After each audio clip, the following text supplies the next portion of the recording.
Synology DSM 7.0 update wants to be your Google Photos replacement.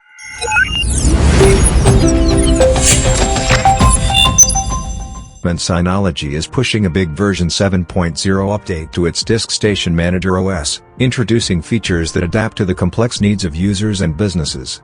The update will allow users to set up Synology NAS devices to become makeshift Google Photos replacements. Synology's new hybridshare brings convenience of on-demand cloud access together with speed and security of local storage. The company says it can scale its data storage and access setups as needed. Synology has more than customers in the Canada, making it one of the fastest-growing companies in the world.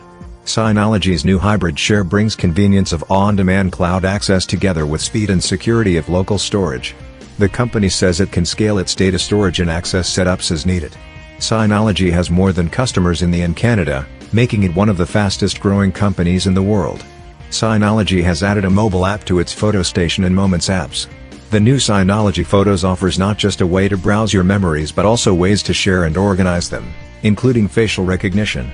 With Google Photos irrevocably changing its policies and feature